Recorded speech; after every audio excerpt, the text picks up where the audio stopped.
Hello everyone, I'm Mon Isberto and welcome to this brand new program. It's called Optics, the Politics of Perception.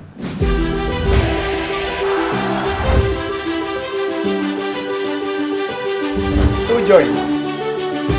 Yung pinapangarap po nating bansa. Pagandahin po natin ang ating minamahal na bansang Pilipinas.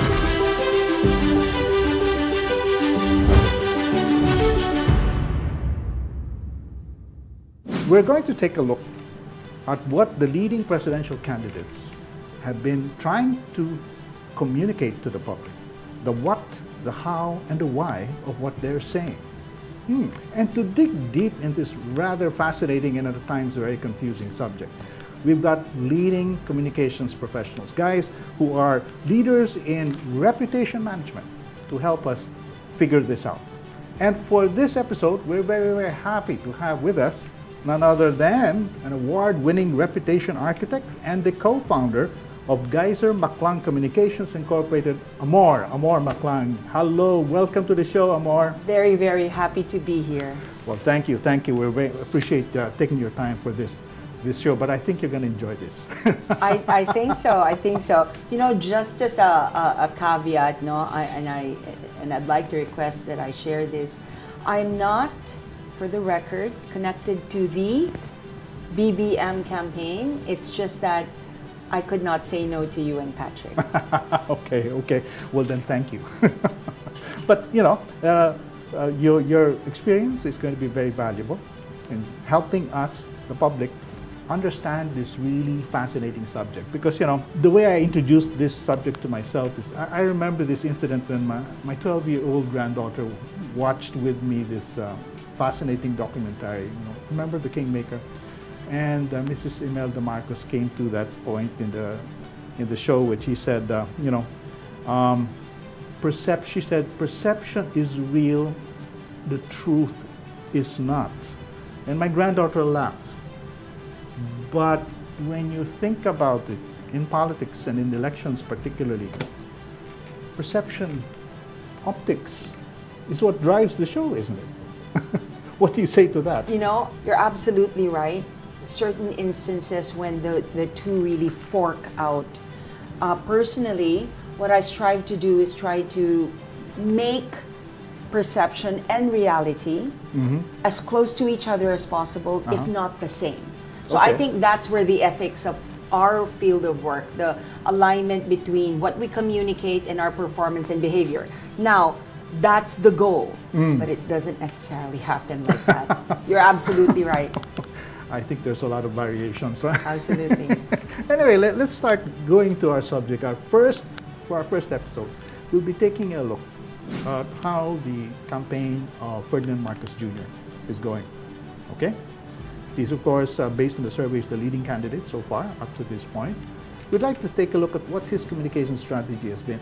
And you know, a good way to start this is let's show a nice video.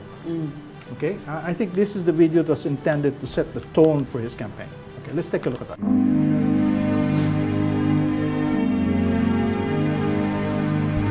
Para sa'yo, ang pag-ikot ng panahon, laging may magandang umagang baon. Laging mayroong umaga, ikot ka, parang sikat na araw, May kabuhayan, ating pangarap.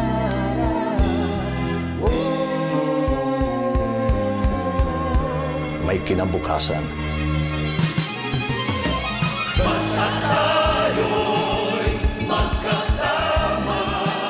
Dahil sabay-sabay tayong lahat babangon.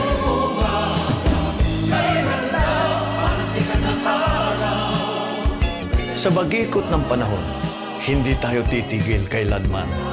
Sama-sama tayo para umangat ang bayan. Bongbong Marcos po ito. Bangon bayan muli. Okay.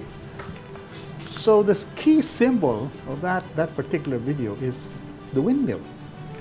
Now, why windmills of all things? What do you think? You know, when I was looking at it, this is actually not the first time that I've seen a windmill as a symbol. I also ran a campaign previously not related to politics, where we used the windmill as a symbol. And if you look at it, it signals things that are very virtuous, right? So to a woke market, it signals sustainability, renewable energy, Oh, yeah, that's right. all things good and Yeah. beautiful, Yeah. right? It's a great way to signal to a generation who he expects to vote for him. And the use of symbolism, right, or acting as a symbol is not new to politics. I mean, we've seen that during the run of President Cory Aquino. Yeah. She was very vocal about not having a platform except being a symbol against, right? Or even Pinoy himself said, I am a symbolic candidate. Erop, right? Is para sa mahirap, right? So it is really driven by symbols. So it's not the first time that someone has really milked a symbol for all it's worth. But I want to stick to that point now. When you say symbol, Amor, people think about when campaigning, you think about debates, arguments, platforms. But I'm tending to think that what really drives this thing is not that. What really drives this thing is symbols. It's emotions, Yeah, absolutely. di ba? Absolutely. Platforms and agenda are too cumbersome to remember. And at the end of the day, in a land of telenovelas and K-dramas, the narrative is very simple. Good versus bad. He's never said anything negative about anyone. And part of the reason why he has deliberately excluded himself from debate, which is intrinsically all about tearing down an opponent, is because that is not what's going to resonate to a very millennial audience. I mean, every signal that was in that video spoke to the right target market. No? Okay. The two biggest media channels of this generation, TikTok and YouTube, he has mastered how to manage that channel. Okay. He's even called out in radical transparency and saying, election po ito, so expect na maninira po ang iba. And despite that, kailangan po nating magkaisa, right? Okay. So to a woke millennial generation, that's like candy. Well, but sticking to the point of symbols, Amor, symbols usually have two sides to them. Yes. And for example, the windmills are great; they're very positive, but they can also be very negative. As in, for example, I was doing some readings, and Windmills in the Animal Farm, the novel of George Orwell, has become a symbol for manipulation because the pigs who ran the farm, they were the big bosses of the farm, convinced everybody that it's great to build windmills, it's going to be good for everybody, but actually it was just going to be good for themselves. Because unfortunately, many might not understand the context of the other layers of the narratives for windmills, but to them, certainly, it's a compelling sign of progress, the future, renewable energy, and everything that signals their generation. Okay. So people look for symbols that they can identify with, right? That they can identify. Okay, we're going to take a break. And when we come back, we'll take a look at another aspect of continuing this conversation. Okay, image. You've got symbols and now image. No? Let's take a look at that. What is the Marcos campaign doing? Folks, we'll take a break.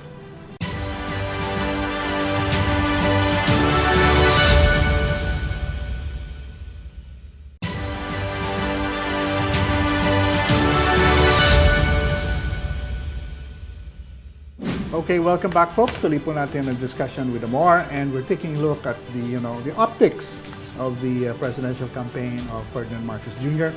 And now we'll take a look at image. Okay, this is another thing that you do a lot of as well, Amor. Okay, what's the main messaging that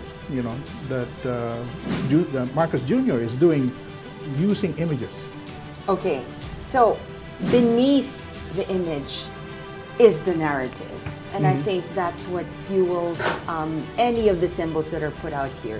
The first of the compelling narratives here would be a hearkening back to the golden era, right? The golden age of the Philippines as how it's being presented, which is the Marcos era. And they're talking about an 8.7% increase in growth, or even all the edifices that were installed at that time. And look at this, right? So he's dressing up very much like his father did. Oh, absolutely. Which brings us to the second narrative, which is that he is the anointed son, right? The anointed son. I was actually mentioning to you how I feel like Senator Aimee could actually equally do a good job, right? Potentially as a candidate. But it's so strategic that it had to be BBM. The striking imagery, although I have to say, if you look at the hand gestures, right? The hand gestures of Ferdinand Marcos, far more convincing and compelling but it's almost a mirror image, right? It's almost a mirror image. And even the manner of speech, the hearkening of the tales of the past, being in Malacanang, almost saying like, I was born into this and I'm the only one who has a right to do it.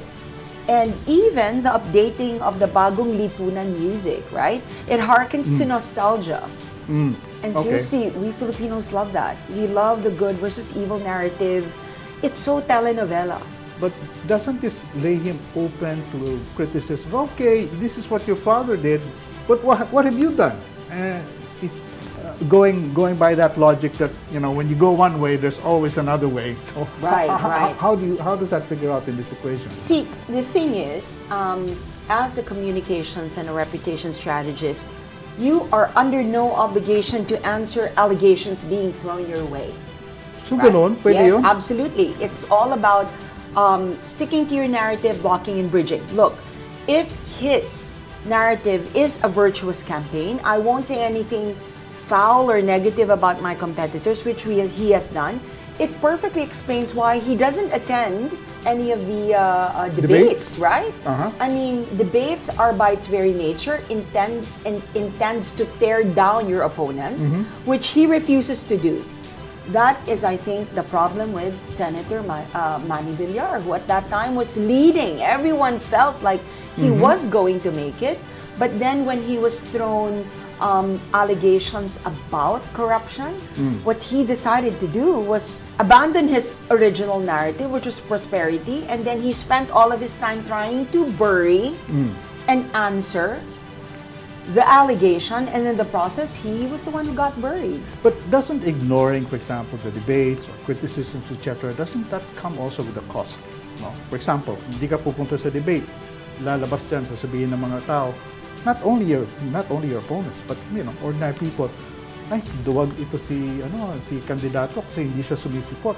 So is the cost still Commensurate to the risk. How do you Okay, because BBM has actually mastered the main channels of this generation, which is TikTok and YouTube, right?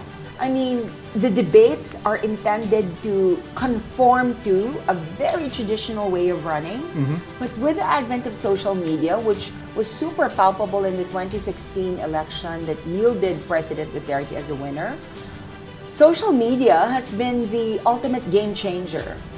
And learning to master the right channels. So in your judgment, Amor, it's really the scene is shifted. Super. I mean, super. it's not only debates. Basically, you're saying even traditional media has become a sideshow to what social media has become in terms of a platform. Is that what you're saying? Well, it's more of we need to evaluate the actions of candidates based on what is strategic to their campaign. So he's talking to a very young audience. I mean, if you scrape his YouTube channels, he talks about if you are a supporter of BBM, you will do beach cleanups, right? Okay. You'll do beach or tree planting. A very, very woke / millennial / sustainability conversation. So is that what the TikTok and the YouTube messaging is saying? in his official channels, yes, he's running a virtuous cycle. Now, when it comes to the army of trolls, which may or may not be officially speaking in his behalf, then that's where the aggressive infighting can now happen. So, okay, in effect, you have, okay, I'll do it this way, but then let some other guy do the Let dirty someone work. else. Let someone else do that. Right. So very strategic. Okay, but you just started on this point. But what is the key campaign message that Marcos Jr. has been focusing on? It's clearly, I mean, it's in the name of his team, Uniteam. So unity, and that's consistent with what you're saying, that it's a virtuous campaign. Yes, I mean everything that he's been saying has been about uniting people. Things that you actually would have expected other candidates to say. But see, herein lies the rub, sir. All the other candidates are so focused on trying to tear him down that they're now abandoning what their real, positioning is. So all of a sudden, their brand and their positioning is being defined by their position for or against BBM. Underneath all of this, Amor, parang there's a different kind of logic that you're discussing. Parang,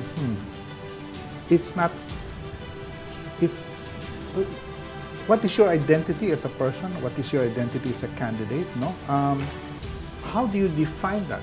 You see, you're saying here that you can't define that by negative campaigning. You can't define your identity as a candidate versus another candidate, right? So, like for example, BBM is saying, this is me as a person. I'm a continuation of what was great about this country and my father. And as opposed to everyone else, I mean, I've evaluated other candidates. A lot of their proposition is either nebulous at best or something against BBM, right? Okay. It's against BBM.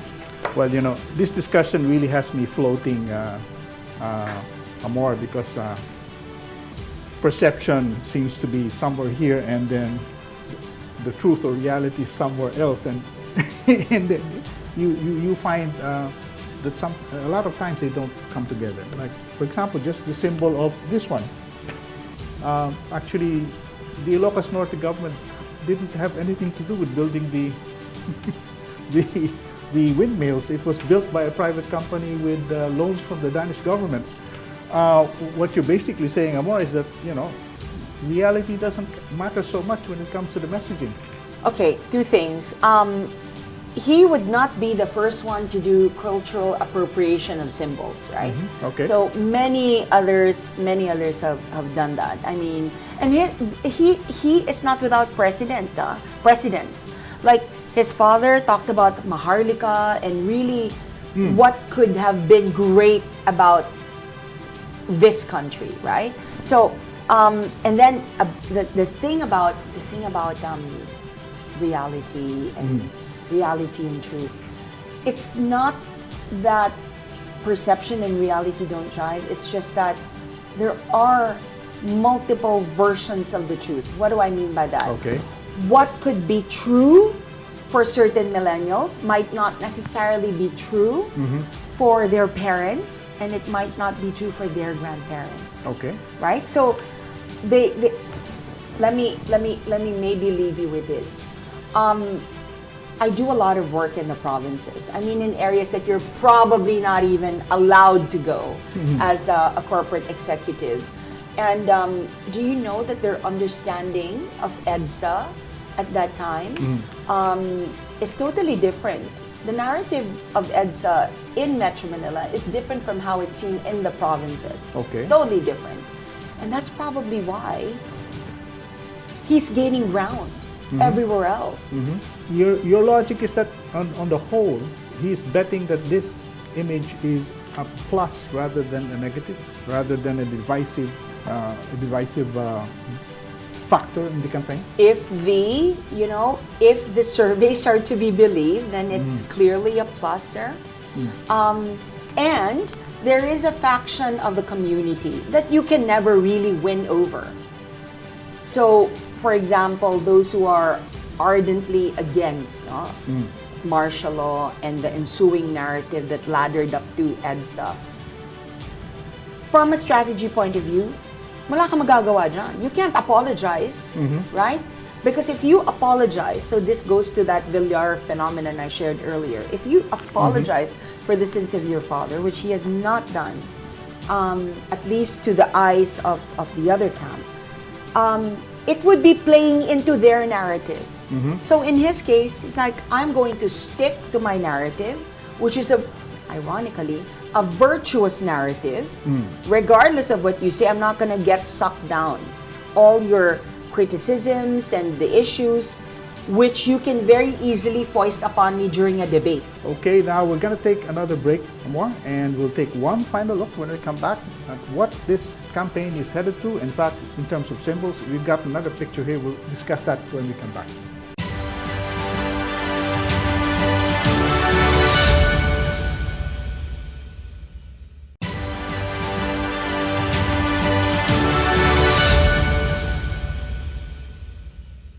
Okay, welcome back, and this is Optics, and our guest for this episode is reputation architect and co-founder of GeiserMaclang Communications Incorporated, Amor Maclang. Again, welcome back. Anyway, now let's go to the concluding portion of our show, and let's start off with this image. This is a tiger image, you know, and what does this image or this symbol communicate as far as you're concerned? Okay, what do you remember out of this? This reminds me of another golden era in recent Philippine history, which is FDR's era. Okay, Right? right. I mean, the tiger okay. of Asia, I mean, that's a symbol. Although there are no tigers endemic to the Philippines, it's actually a symbol that's highly recognized in Asia. And what this narrative says is that we will reign supreme from a cross-border ASEAN narrative. And it reminds us all of the good fuzzy feelings that FVR has actually delivered to us. I remember. Okay. So this is a very, very powerful image. It's basically saying, I will lead the country into a regional leadership, a regional role. And with technology, the world has become much, much smaller. And any narrative that does not include a cross-border narrative is a weak narrative. So whether it be geopolitics with China, or for example, e-commerce, or technology, right? Everything has a foreign or a cross-border runway. Okay, but you know, when you're talking about tiger economies and golden, can you apply that as well to the Marcos era? Because that's something that's a bit of a contradiction when it comes to reality. We did have an economic crisis at the very end of the Marcos regime. When the Marcos era ended in 1986, so we were deeply in debt. Super. No? And because of that, we had a debt crisis. The economists tell us that the reason why we piled up so much debt was that the government basically did the lead in borrowing, and then the borrowing did not produce the results that they were supposed to produce. So again, my question is, you know, symbols are great, but there's an upside and a downside. But most of those who are voting may not have had a granular understanding. Most of them were probably barely born at that time, right? They haven't even been born at that time. So there's a lot of versions of history that are going around. So so that goes back to your original supposition, which is perception the truth? It really depends on who you're talking to. Really depends. Well, it also depends, I suppose, on how much memory we have. But then, just to summarize everything that we've been discussing, Amor, you've been really focusing on the power of symbols rather than arguments. That's basically what you've been saying tonight. Today. It's not like people are interested to hear agendas or platforms. They're not. I mean, if we were going to base the current results on agendas and platforms, then he would not be leading because he has not been very actively espousing certain platforms. ISCO would probably lead if you thought that platforms were important to the population. But the point is, it's not. And they need the succinct narrative. They need the good versus bad, something they can understand. Even the way they've done Team this, Team Lenny, Team BBM. It sounds like Team Kramer and Team Kardashian, right? Okay. So it's really the sign of the times. And who masters the ability to communicate to the market is the one who's going to win. Okay, okay. Most of the media channels that you were mentioning is a one-way channel. How do you get into a discussion in this kind of situation today? Asynchronously. So in other words, you put out a video and then you let people to just react and percolate and respond on their own time. But it's never in real time. I think that's the on-demand mindset that digital and online has conditioned us all to do, right? I'm not going to debate and discuss with you live. I will wait, review, create my own opinion, and then either tear you down or build you up on my own terms. Wow. And again, thank you very much, Amor. Maraming salamat. Maraming salamat po. Mabuhay. And so, folks, that's our first episode. And, you know, my head is spinning. so much has changed, while so much has stayed the same. You know, optics has been here since time immemorial. Panahon pa ng mga Romans, I think the pharaohs were doing optics themselves, you know. Remember how they dressed themselves up? But so much has also changed, you know, and a lot of it is due to technology. How do you do an asynchronous debate? Okay? How do you deliver a message to an audience with an attention span of 15 to 30 seconds? Wow. A different set of skills. But that's on one side. The other side is, for us ordinary people, how do we cope with a world where the optics is coming in like a blizzard? Para siyang bagyo, no? I mean, and it's coming at you from all sides, not just traditional media, but coming it from your phone, in your laptop, whatever. I hope that you will keep watching the show, because we're going to help you get through that, because optics is great, but at the end of the day, we need to get to the truth. We need to understand what's really happening and what people are really saying. That's what the show is all about. So keep watching. I'm Mon Isberto. This is Optics, the politics of perception.